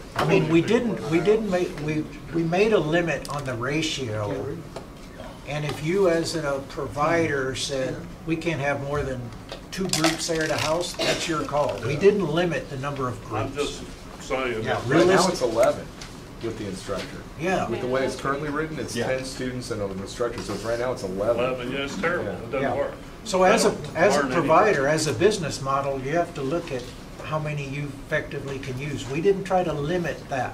What we did was limit the ratio. So having an instructor and two students around the outside perimeter, maybe an instructor and 2 students in the kitchen, you know, that's kind of manageable. At what point have you saturated the house? That's a business model for the school. Yeah. And that's why you would have multiple houses that you could go to and rotate them around. Mechanical, electrical, plumbing, roof attic, nothing much. You can separate a good amount of people through a house. Oh, yeah. But again, I think that's a business decision. They need to make that, but Kids all 2 the per time. instructor. But 2 per instructor is perfectly They fine. just my keep number. migrating together because the attic, people aren't gonna stay in the attic as long as they're gonna stay in the What? kitchen. Well, It that's just for the doesn't work. instructors to Well, and as figure out the way as to a do it. business model, you really got to decide how effectively you can teach these people. And that's in. But I think and- we need to steer them in the right direction. Well, I think we are. I think by limiting it This to is a 2 step in people that direction. per instructor, I think it's a good limitation. I mean, I'm not for just having a list of limits in here. I mean, sometimes thinning the herd is the way to go here. And students, you know, pass rates reflect a lot. And that's why the education side really needs to do, I mean, we're working, we have some ideas there, but yeah, the idea that 50% of our students are failing the first time wouldn't be acceptable by medical, med school or jurisprudence schools, things like that. That's And ridiculous. what those numbers don't show is inspectors that get their license and they're ready to do their first inspection, they're going, I have no idea what I'm doing. Yes. You know, and that's really what this was designed to help try and fix is you go through the class, all their stuff, but the classes and the coursework and everything that the schools teach you don't teach you how to actually do an inspection. They teach you what standards are, but not how to physically do an inspection. I think lowering this down to 2 will help actually that one-to-one time with the actual students to understand that. And taking that down significantly like that is going to be a burden on the school. But, you know, our intent is to improve the quality, not the quantity. Absolutely. And this was our step at looking at some of the low-hanging fruit on trying to get the information to the students. It's also going to knock out that 1 or 2 person in the class that only took the course because it was cheap. Because now prices are going to have to go up to accommodate those extras. Well, and this is just for proposals, so we'll hear all the feedback based from. There may be some feedback. But as a committee, any questions here? I do. I'm good. All righty, so. We have some. Sorry, go ahead. I'm sorry, I didn't give you a sheet there, but I'm not sure how many instructors we have here in the room, but whoever might be and had the joy of taking the group out is just as much requires instructor capabilities as a classroom setting. I think 10 is probably the max that I've effectively been able to handle, but you do have to force folks up to the front of the line, and keep them involved in the discussion. I think 2, pretty dramatic, and I would say we're going to have some increases for people taking the classes because the instructors, I mean, that's a significant number of extra instructors that the schools are going to have to be paying, and I don't know if And if I was a student, I would probably go that way, yeah. So you and I talked on Thursday, so I'm aware of at least some of what was coming down here, Stephen. But I would say 2 is a pretty dramatic drop, and I'm not a provider, I'm just an instructor, but I know that the quality of an instructor makes a big difference on what the student learns. Just so much, since somebody already delved into our pass rate, how much the quality of the instructor and the syllabus of the course is in a classroom setting. And this is honestly the most valuable part of inspector education and the qualifying is this on the job. It is absolutely the way things get done in the field. The classroom has no reality setting. And I looked at the syllabuses, and you and I talked about it, and they're not, no wonder the associations are having people, when they step out of class, going, I have not a clue what to do now. I are an inspector now, I got a little certificate, but I don't have a clue what to do with it. And the reason is because they're not well equipped with the providers. Right, but I And this is think the that's kind of the point, is if you have 10 Two people ain't in a gonna room. fix it, though, Brad, that's a You pretty want it dramatic one-on-one? drop. You want it one-on-one? No. But two's a step, I think two's a step in the right direction. And furthermore, I see it not only from an education standpoint, but from the other side, because I get inspectors, new inspectors, that complain to me that they felt that their ride-along courses was pretty much a waste because there were just too many people. They didn't feel comfortable enough to ask questions, whatnot. I look at it from a perspective of, if I'm teaching that course and I'm taking somebody up in the attic and I'm opening up the HVAC, I'm not having 10 people in that attic. There's no way. And if I'm pulling the cover on the electrical panel in the garage, I'm not gonna have 10 people surrounding me while I'm trying to do it. Instructor league? Yeah. Okay. Okay. I have them up in the attic. I do 3 or 4 shifts. Well, but the thing is, Of course I do. That's my responsibility to clean them up in the I attic. understand. You cannot have 10 people in the attic, but. Right. I'm just saying, please So let's remember say there's a reality, an economic reality for both the students and the providers, and I hope that you have looked at that. okay, so let's talk consistency if you're gonna do that. The first shift that you take up, you're gonna tell them A, B, and C. Unless you're telling that next shift and the next shift the exact same thing, then some students have gotten one piece of the puzzle, other students have not. So you're trying to increase consistency. If you try to take people up in shifts and going up through there, one instructor per two students, each student should adequately feel like they're getting direct attention and direct education from what's there. Anytime you go more than 2, I think you're right. I think 2 is a perfectly good number. I think any more than that, I think we're stretching it. Okay, so. I'm sorry. Did you guys have, I saw some hands back there. Well, I Did you do guys? 2 instructors, but no more than 6 in a house. Do you want any in a house, like you're saying, that you're just rotating them through like cattle, then that's, honestly, when I did it and when I teach it, I don't go more than 3 people no matter what.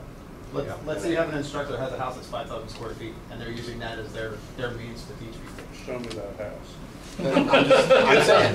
I'm saying, if That would be really good if you actually only had 6 people in it and you could rotate evenly 2. So that's 2 groups in there. That gives you 3 and 3 with the instructor, 6 people.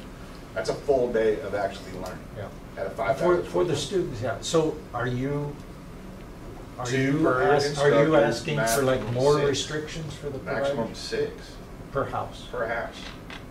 In the past, the only restriction we have on house is using the same house more than once a month. No, it actually says no more than 10 at one point. Tony, will this go out for public Yes. comment? It will. Okay. So if you guys make a motion to recommend this, the commission will then, it'll go up to the commission. The commission will decide whether or not to propose it, and then it'll get, if they do, it'll get published in the Texas Register for a comment period until the November meeting. And you guys will meet before then and deal with the, So I kind of think that comments at some of that these point. suggestions by the education providers should be, Oh, yes. should We'll be get absorbed feedback. into the public Oh, we'll get comments. some. So- That's probably I figured would be the highlight of some of Right. the feedback from Oh, yeah. providers. From students, I think they like the idea of almost one-on-one. Well, and I will say that this was brought forward because of several instructors that said, just in anecdotal conversations on the phone or whatever, saying, if there's a way to limit the number of students, because it's impossible to take 10 people into a house and make it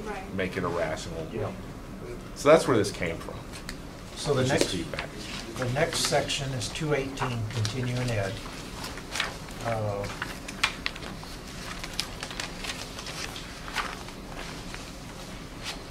And,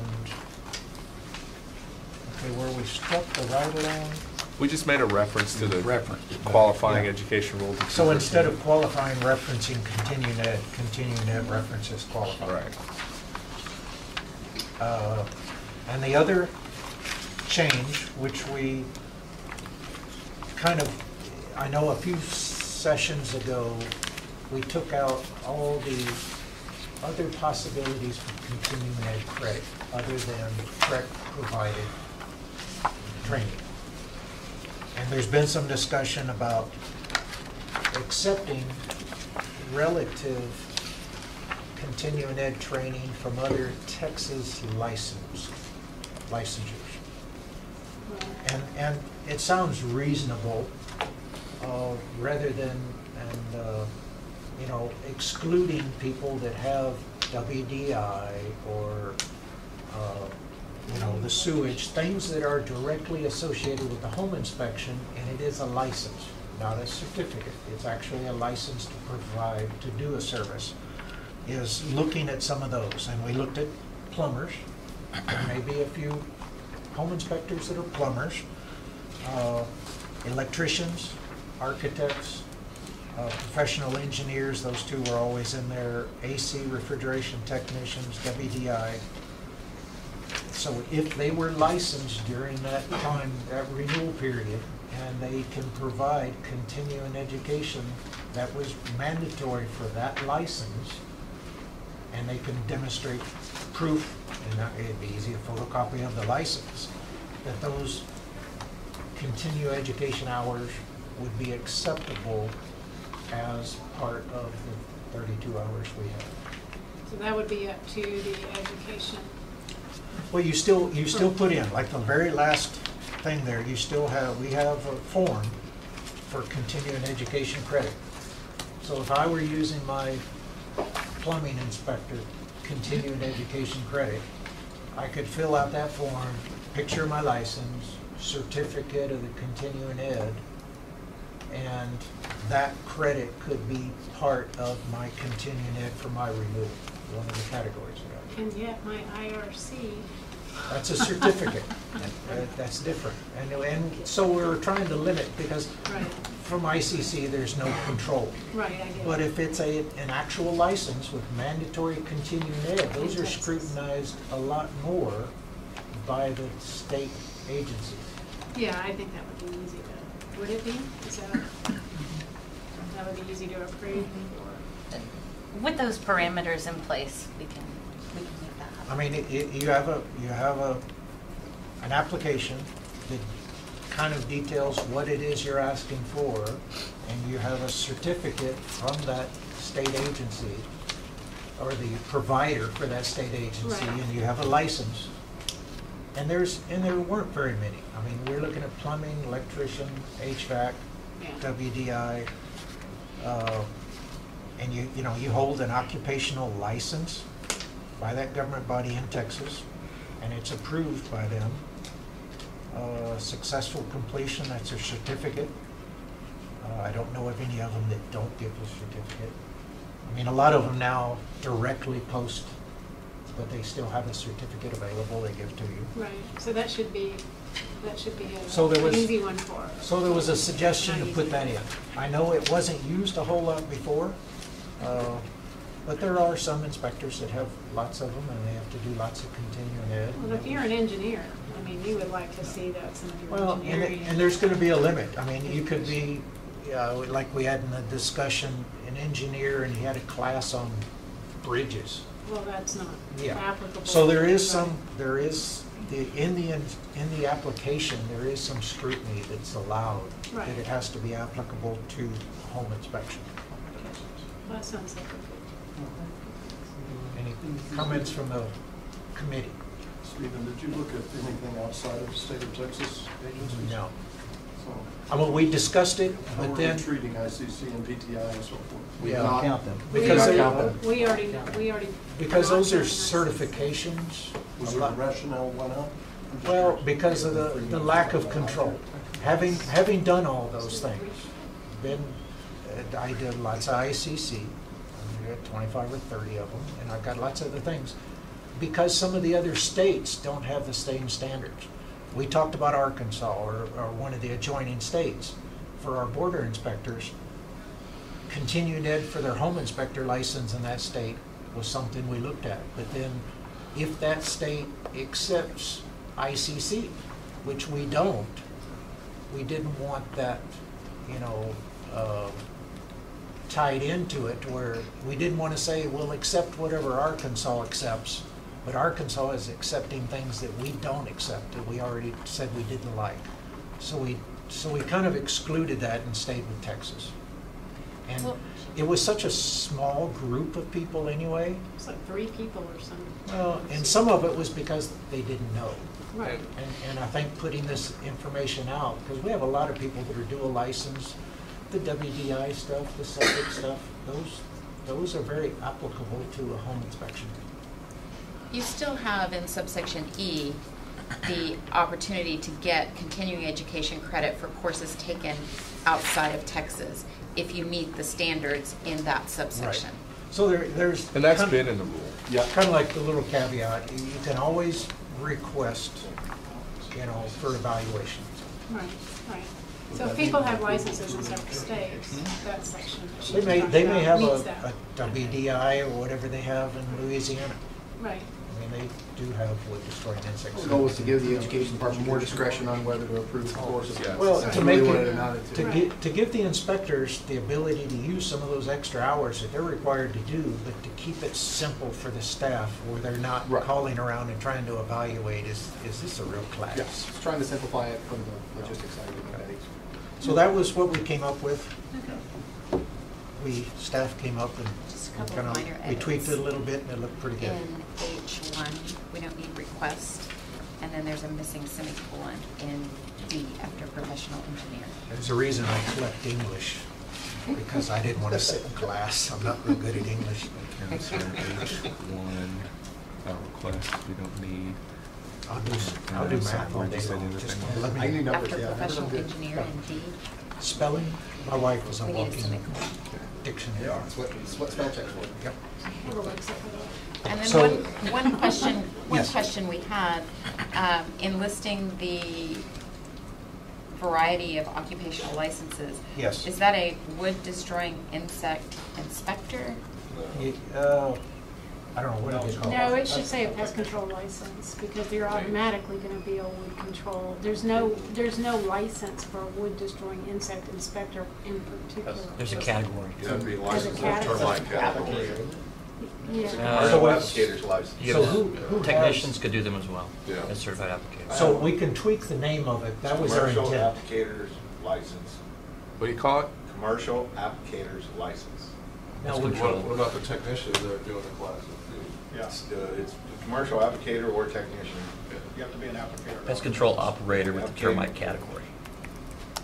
Yeah. So what are we putting in? I'll type whatever you guys want to tell me. I am not Go one of those- upstairs, he'll tell you. I don't know. I think yeah. it might be better to just take that one out, because you have including but not limited to. So if somebody who has that license wants to We were tr- submit a form for credit, Well, We were trying to give some just exemplars of Yeah. what kind of What- license. do you want to speak to that? Does it help to have it in there or not for you guys? If it wasn't written in there, would you think about turning in a request to have it accepted? Okay. It would help. Let's just get a from our- clarification staff from the structural perspective, it would pest help control to We just have need it to in come there. up, we'll I'll come up ask. with a short name, but the intent of. They're in the Yeah. same building, so it shouldn't be hard to find out what they are. Actually, it's TDA applicators or technical license. TDA, Texas Department of Agriculture.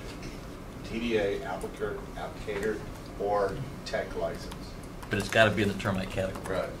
And Not just termites. That's critical. in termite category, there you go, yeah. then we need to contact them. I'm gonna ask, I'm gonna call It him. Well, it really is just termites, because if you, we're not, It's all right, he'll that's, he'll call that's TDA, the they'll give him the termite right. I'll get the right, Wood I'll get destroying insects are within the right name for it. So under F, that's the intent of what we're gonna put there is that guy, that person. The WDI. Whatever we come up with the name. it's the termite category. All wood destroying insects fall We in want to that. talk about core education, eliminate some of those different hours. And then should that be an or? It's in the Between scope E and of what F. the education committee is.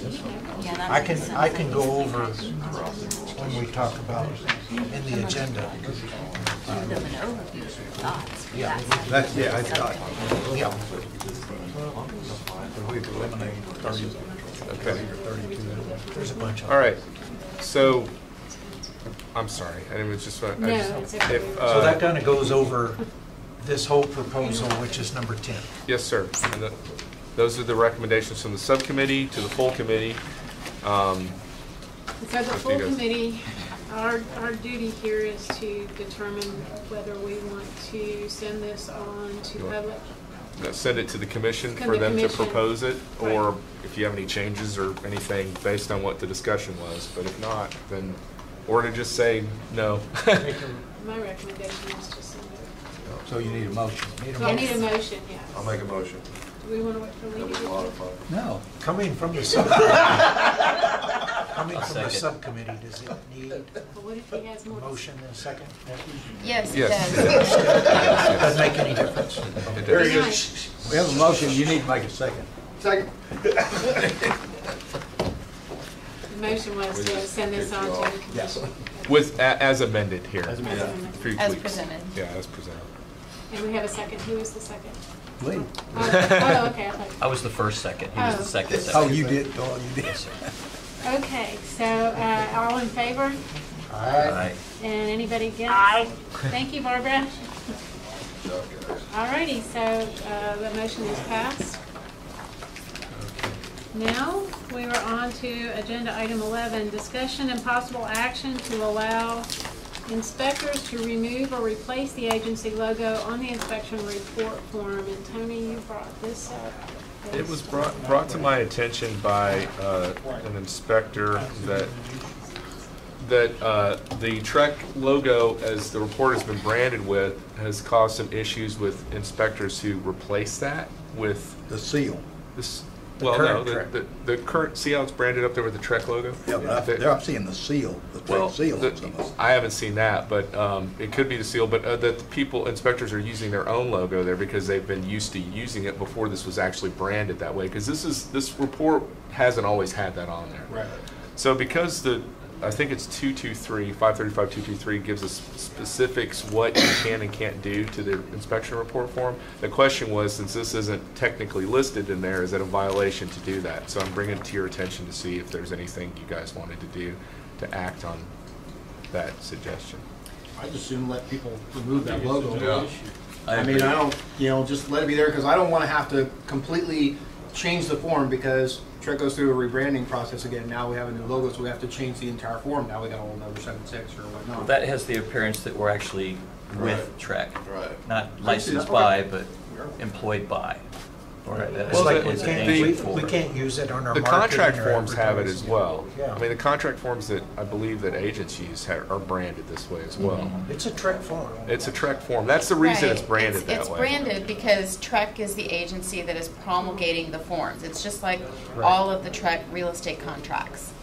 And inspectors can use their logo because you have the opportunity to present a cover page, you Yeah. have the opportunity to present a summary, so you can put your logo on all of that. But the reason it's branded with the Trek logo is because it's a Trek promulgated form. Well, at the bottom of that first page, it said promulgated by Texas No. Real Estate Commission. I think that it's already there. Trek is in there multiple times in the form Right. itself. I don't think we have to The, have the logo to do it. the thing I don't think staff, at least I can speak for myself, doesn't have a full understanding of is how the software operates. When you guys use your software, what that exactly is when the form is put in there. It's not. I'm sure it's not just a Word document or something like that. Well, It's some something are. else. Some are. Some Okay. are. It's widely scattered.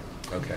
But like the one I use, you can put information to be as the header on maybe center or left and right around, where it says property inspection report. I mean, it's all formatted to do that. Put your company. And we have some restrictions in there, what you can and can't do on the first page. Yeah. Yeah. And that's kind of to leave that image there. So the number 11 is just to see if we need to be asking for permission to allow inspectors to remove it if they want to. I can tell you that the TDA form does not have the TDA logo on the wood string insect form at the top like this does. Is there a problem with it? I don't think we need to have the logo there. I don't know agree with anybody you. I that agree has as it. well. It's optional. I don't either. I don't. So it make If the this is the way logo, it's supposed to be, I so think everybody's in requesting that the violation. logo's optional. Well, I Yeah, think that's- that's what brought it up was the that's why I fact that voted no against it. one was, unless you print it off of the website, no one was really using it. All the software for- providers have you put your company information in it, and that's where it goes. Yeah. Yeah, that's what was brought to our attention, and they thought, okay, well, there's not a specific allowance for this, so are we technically in violation for it? That's why it's brought to your attention.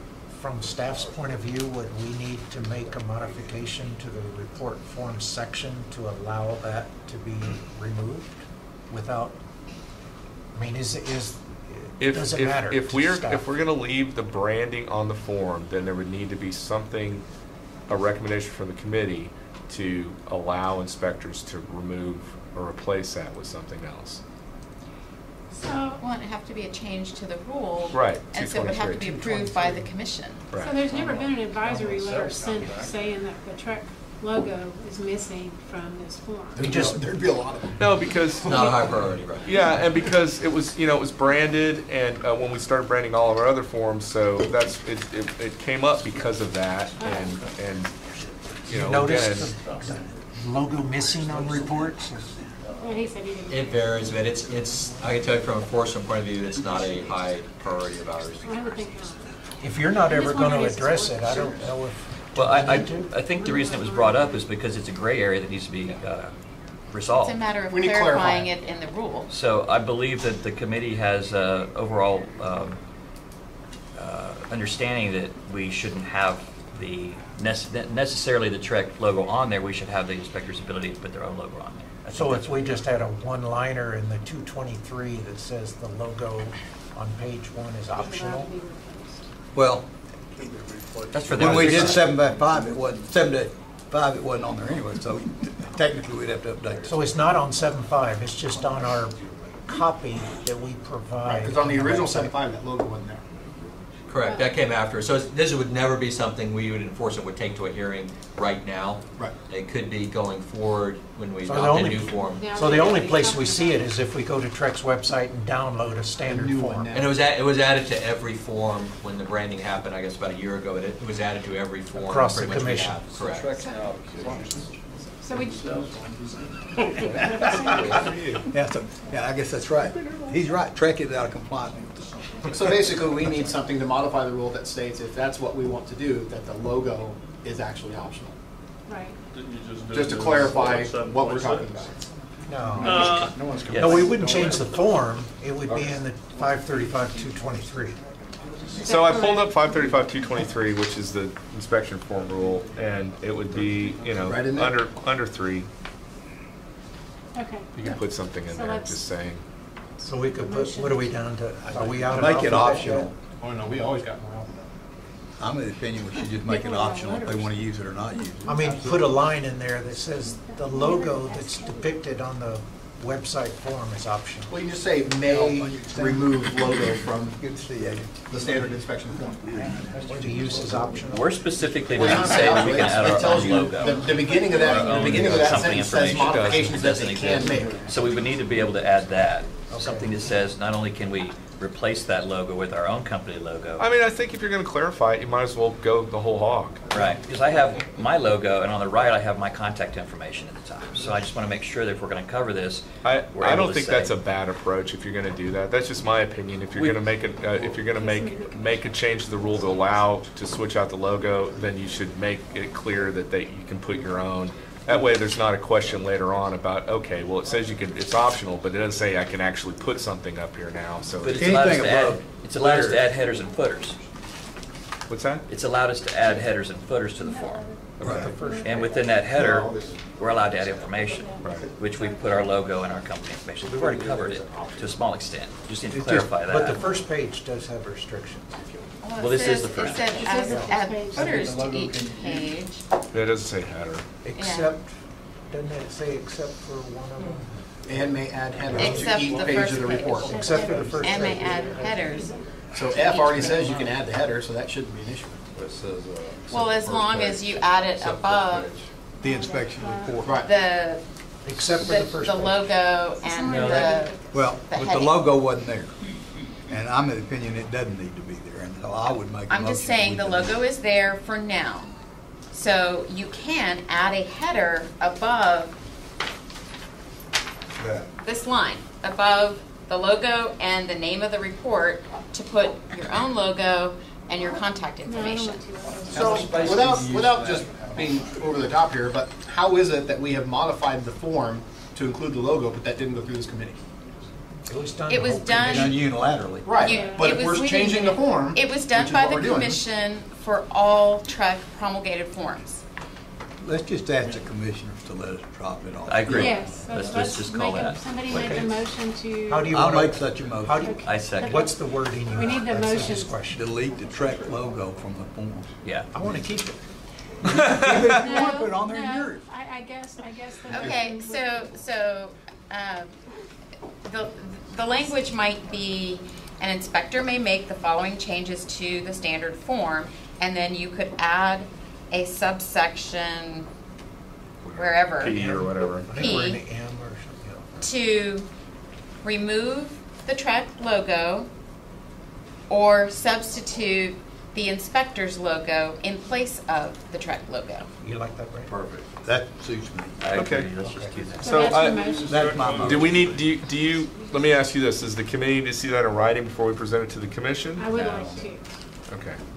Yes, that's. I think we should because we see everything else in writing. No, that's We fine, can but see that it. means, You want to type it in? I can type, No. well, I'm just thinking in terms of moving forward with Oh, this, you- that means we'd have to. Okay. No, that's fine, I just, timeliness, we'd have to go, bring it up to the bring it up to you guys again after the next commission meeting, and then, As a board, do we think it's worth that, or you guys Let's take wanna the go 5 ahead? minutes to get the sentence right and forward it. Listen, I think we need to agree with Tony because we have some very big fish to fry in the coming Okay. months and years. Okay, Yeah. we'll go with Tony's suggestion Is there and you, well, it was Kristen's suggestion, Oh, Kristen. but, well, you're but- the deputy. Um, Kristen, He's not what they need. Anyway, That doesn't take effect until August. August. I'm nobody till August 1st. But if everyone's comfortable with what Kristen said, Yes. which I think addresses everyone's I think so. issues, then we could just present that as a rule proposal. And But we we'll- need a motion to accept what Kristen's. I already made that. Okay, I apologize. and he seconds. So do I have a vote from the board on accepting Aye. Kristen's Aye. suggestions? Okay. Aye. How big a logo? Okay. Oh, dear God. Okay. I thought it was, Any nays? No? Okay, so we will move on. Page 2 with your. Okay, so, future. Kristen, you want me to give you a chance to catch up, or? Okay. Okay. Agenda item 12, any requests for future meeting agenda items? And Steve, you said that you might have something. The Education Committee will have a subcommittee meeting before the next one. Okay. Both the education and the SOP subcommittees will meet in the next couple of months to start the fun work. Okay. And we'll be informed of those dates. So the window So of anything- opportunity, Okay, sorry. yeah. No, I was just gonna move. Well, I gotta pick a date. Oh, for what? The future That's meeting future agenda meeting. items? You're looking at No. 13. I wasn't finished with 12. Yeah, we're just on we're on future agenda items right now. If there's Yeah. anything any of the committee wants to bring forward at the next. Did you want to pick a date for the subcommittee meetings? No. I'd have to talk with the schedule. Yeah, we were going to do that after this meeting, so we didn't take time up from the And committee. the agenda items would be things that would come out of the Education Right. Committee. Right, And there's a few things that we're looking at, right. if you just want to, so we did talk about some of the scope of the school's training. Mhm. We're relooking at some of the training. And so if you look at the basic core training, and then you look at the substitute, you'll see there's a lot of duplicates in there. Right. A lot of opportunity to kind of remove some of the duplicates. Okay. And then, I know we had talked once before about the ability to get some more detail on the results of the examinations from the national exam and from the state to identify specific weak areas. The issues that inspectors are routinely having problems Yeah. with. Is that something you can get from the exam provider? Where they're We had talked about it, and I thought you said you where they're could, like failing if- or having like- trouble, Like certain if you topic took areas. Topic areas. Reach out to Nahi. Like they're failing on the boilers. Because like you had given us kind of the outline of the examination. and And if we could national, so which you identify found. specific The national areas weak areas. weak areas, Okay. and then cross that over with the actual syllabus of the schools. And so that's kind of what we're looking at. Work, like somebody had said, find out what's working well and what's not. Okay. So that's going to be part of your education subcommittee Yes. agenda. And I'm also looking at seeing the potential of surveying some of the new student graduates. Knowing that I've talked with a few that had just graduated and hired one on, and he had plenty of comments about things that didn't work in the school. Okay. That were mandatory in here. And I would like to see the ability of making just I mean, we can create a small survey, but the question is accessing a mailing list of recent graduates I don't from the think that's school. that difficult if that's what you guys want to do, but we can talk about that more in Okay. terms of So logistics. we'll do that of in that. So those are some of the I things don't I'm know gonna about how easy it is to tie to specific schools. You can do. Or a access master a list list of graduates. of I'm not track meeting, you have to find that. recent license. That's what I was thinking. Recent I licenses think that's the granted. easiest way to Okay, go. assuming that they're, And then the you could- applications? Is that what you're saying? No, assuming the license is granted. So licenses granted within the last 6 months. You can send a survey out. And then you And can I- send a survey out to those people. One of the questions might be, what school did you take your education from? And I did yesterday access the most recent data set, and it shows licensees as of Friday. Right. There were a few that were issued on Friday. So, yeah, you can sort and Yeah, get the but I think that's a license. clean way to do it, is to do, as Yeah. Kristen said, the license holders that are recently licensed people. You can send a survey out to those Okay. people with a a small set of questions to get some feedback. And you can even go as far as, do you feel that your education prepared you for? Sure, you can figure out whatever, I mean, but a it's number of just. I mean, those you things. can Real include any number world. of questions. Yeah, Right, real world sure. stuff. Right. Well, and that's one of the things we're looking at, is you have the training that is designed to pass the test, and you have the training that meets the SOP, and then you got the real world training. And I think there's a gap between the training of the test and the bigger circle, which is survival. And I'm not sure how to address that. How would you get a school to teach more than what's required to meet How the did SOP we all and the do test? it? I mean, everybody in this room. We're all Well, you scarred can, up. you can change the requirements. Yeah. Yeah, but that's one of the things we're looking at is can we massage around these training syllabus in here to meet some more of the real world stuff that we're seeing out there, and that's Well, kind and all of, of those are issues that the subcommittee can consider. that's what we're looking, that's just giving you an idea of where we're headed. Okay, that's, so when the dates for the subcommittee meetings are determined, we will put that Right. out there. Do we ever have, this is just a quick question, do we ever have anybody, any inspectors come to the subcommittee meetings, the general We had inspection? we had 3 inspectors call in at the last teleconference. Oh, okay, so that's available. Okay. I Yeah, know. Mike, you were on it, right? Were you on it, Fred? Fred was on it, and then Brenda called as well, Brenda Roebuck. So yeah, there people do attend them. Okay, the association. Okay, so, agenda item 13, discussion of future meeting days.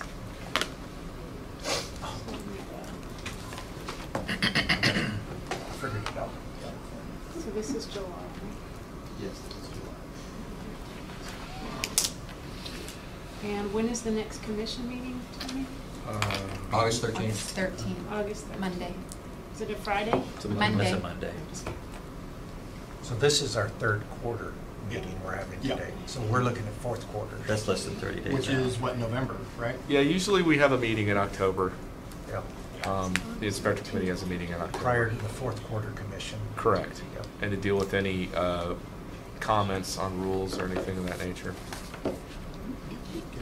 I'm free on Columbus Day. We have something going on Columbus Day, I thought. I am not actually. I thought something was scheduled. It's a holiday. For who? Yeah. We have something on. You always do What Halloween. was that was talking Halloween, about that? dress up as an It must have inspector. been a crazy. It's supposed to be the 8th. Yeah, it's We have For ESAC some, it's gonna be on a the state. 8th. Oh, We Yeah. can't do Columbus Day. Columbus Day doesn't work. I was being No, we're facetious. open. We just have another meeting scheduled for that day. What So- was Columbus Day? I'm sorry, I don't even. Monday, the 8th. Monday, the 8th. So October? when is the commission meeting?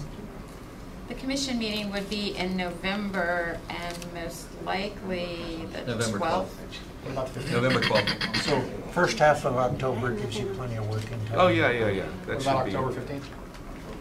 What, that's a, It's a following Monday. Monday? Yeah. As long as everybody's recovered from Columbus Day, we should be good. My taxes will be done by Yeah, I was just I thinking. don't see anything on our October calendar 15th? that day. The 8th or the 15th? The 15th. 15th. Are you available? I'll check it out. Okay. Well, 14, I'm going back to Cabo. So you should be here or 10. I am. That can't be Okay. September or Smell November. like aloe vera. So does the 15th work for everybody? 15th works. Matt, does the 15th work for you? It does. Dr. Evans? Yes. Okay. 10 At this o'clock? time, 10. Okay. 10 a.m. sounds good. So Okay. October 15th at 10 a.m. is the next full committee meeting.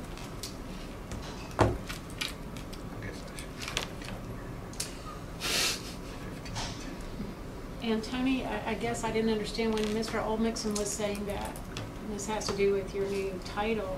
Are you still going to be our, okay. You can't get rid of me. Okay, well, I just didn't know if we were going to be introduced to someone new during No, the. I'm still. Doug, but Doug said no. I'm still.